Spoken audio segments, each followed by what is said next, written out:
Assalamualaikum warahmatullahi wabarakatuh. Kembali lagi dengan saya Indah Putri dengan NIM 7211419021 dari akuntansi B 2019.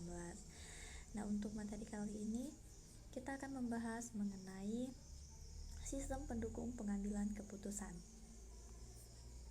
Nah, sebelumnya seperti yang kita ketahui, sebelumnya kita membahas mengenai sistem informasi manajemen. Yang mana sistem informasi manajemen itu merupakan sistem yang akan memberikan informasi yang mana informasi tersebut akan digunakan dalam pembuatan keputusan oleh manajer dalam menyelesaikan berbagai masalah di perusahaannya. Nah, yang selanjutnya ada fase pemecahan masalah. Nah, jadi untuk fase pemecahan masalah itu ada 4. Yang pertama ada aktivitas intelijen, lalu ada aktivitas perancangan, ada aktivitas pemulihan, dan juga ada aktivitas pengkajian. Nah, maksud dari aktivitas intelijen ini, dia akan mencari di sekitar lingkungan tersebut kondisi apa sih yang harus dipecahkan, kira-kira masalahnya itu apa gitu. Lalu ada aktivitas perancangan. Setelah kita mencari masalah yang harus dipecahkan, kondisi yang harus dipecahkan, setelah itu kita menemukan, lalu kita mengembangkan dan juga menganalisis kira-kira tindakan apa sih yang mungkin akan dilakukan untuk memecahkan masalah tersebut. Lalu setelah itu ada aktivitas pemilihan. Nah, aktivitas pemilihan di sini maksudnya kita akan memilih, karena di aktivitas perancangan itu tidak hanya ada satu tindakan, untuk mengatasi masalah tersebut, tapi di aktivitas perancangan ini akan dibuat beberapa tindakan gitu. Lalu setelah itu barulah manajer itu akan memilih di aktivitas pemilihan ini, yaitu memilih di antara tindakan-tindakan tersebut mana sih tindakan yang paling baik untuk dilakukan gitu.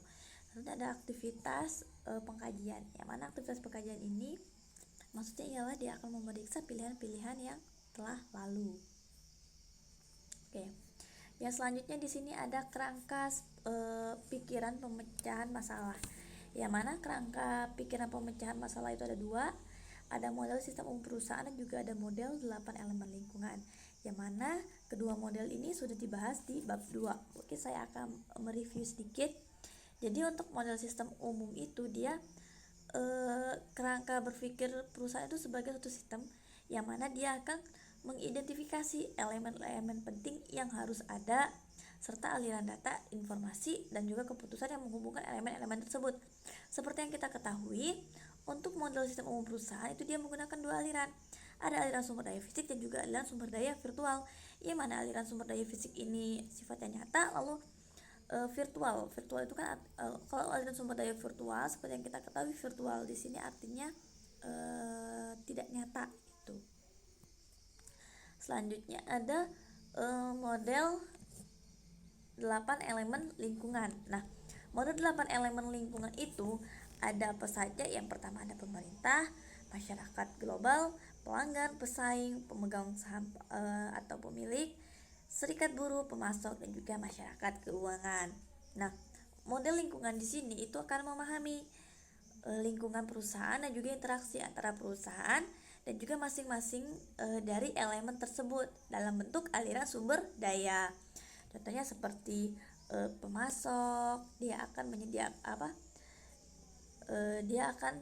menyediakan bahan baku gitu dan lain-lain.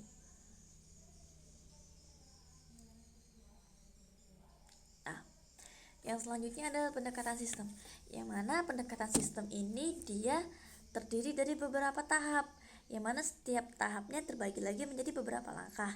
Yang pertama ada tahap persiapan. Tahap persiapan ini harus melalui 3 langkah. Apa saja? Yang pertama, memandang perusahaan sebagai suatu sistem.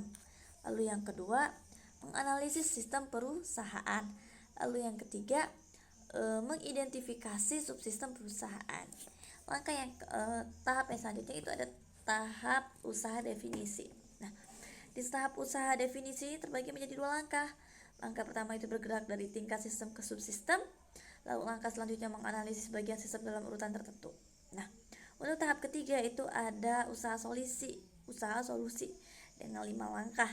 Yang pertama, mengidentifikasi solusi alternatif, mengevaluasi solusi alternatif, memilih solusi terbaik, menerangkan solusi terbaik, membuat tindak lanjut untuk memeriksa bahwa solusi itu benar-benar efektif. Pentingnya cara pandang sistem. Yang pertama, dapat menjaga manajer agar tidak bingung karena kompleksitas struktur organisasi dan juga detail pekerjaan. Lalu yang ketiga di sini bisa menekankan pentingnya memiliki tujuan yang baik, lalu menekankan pentingnya semua bagian organisasi untuk bekerja sama. Karena seperti yang kita ketahui, di dalam sebuah organisasi itu kerjasama itu merupakan hal yang sangat penting. Karena apabila anggota dari organisasi tersebut tidak dapat bekerja sama dengan baik, maka perusahaan pun tidak akan berjalan dengan baik, organisasinya tidak akan berjalan dengan baik. Lalu mengangkat hubungan antara organisasi dengan lingkungannya. Yang kelima, menempatkan nilai tinggi pada informasi yang didapat dari input yang hanya dapat dicapai melalui sistem perputaran tertutup. Yang selanjutnya di sini ada elemen proses pemecahan masalah. Nah, bisa kita lihat di sini untuk elemen proses pemecahan masalah itu, jadi kebanyakan masalah itu dipecahkan manajer dan dianggap sebagai permasalahan sistem. Contohnya nih, perusahaan, suatu sistem yang tidak dapat berfungsi sebagaimana mestinya, atau terdapat masalah dengan sistem persediaan, atau dan lain-lain. Nah, maka solusi masalah sistem tersebut adalah solusi yang membuat sistem tersebut memenuhi tujuan yang paling baik. Nah, di sini elemen proses pemecahan masalah. Jadi di sini ada pemecah masalah, yaitu manajer. Yang mana manajer itu bertugas untuk mengambil keputusan, membuat keputusan. Gitu. Selanjutnya ada memilih solusi terbaik. Yang mana ada 3 pendekatan, ada analisis, penilaian, dan juga penawaran. Nah, selanjutnya ada jenis keputusan. Jadi keputusan terprogram atau program decision bersifat relatif dan juga bersifat rutin dalam hal prosedur yang digunakan untuk menanganinya, sehingga keputusan tersebut tidak perlu dianggap default atau baru setiap kali terjadi. Jadi jenis keputusan itu ada 2, keputusan terprogram dan juga keputusan yang tidak terprogram. Nah, keputusan yang tidak terprogram itu bersifat baru yang tidak terstruktur gitu dan penuh konsekuensi, berbeda dengan keputusan program yang mana dia sifatnya lebih relatif dan juga rutin. Nah, jadi dan juga untuk di keputusan program itu tidak dianggap sebagai sesuatu yang baru gitu, tidak bersifat sesuatu yang baru. Baik. Nah, selanjutnya ada sistem pendukung pengambilan keputusan dan ada konsep DSS atau Decision Support System, yang mana DS digunakan untuk menggambarkan suatu sistem yang dapat menyediakan dukungan yang diperlukan. Lalu di sini DES juga digunakan untuk menggambarkan sistem yang dirancang untuk membantu manajer suatu departemen dalam memecahkan masalah yang spesifik. Nah, selanjutnya ada pemodelan matematika. Model sendiri itu merupakan penyederhanaan atau ringkasan dari sesuatu, yang mana model itu mewakili objek atau aktivitas yang disebut dengan entitas. Apa saja jenis model itu? Ada fisik, naratif, grafik, dan juga matematika. Selanjutnya ada simulasi. Simulasi di sini adalah aktivitas-aktivitas yang menggunakan model. Selanjutnya ada kecerdasan buatan.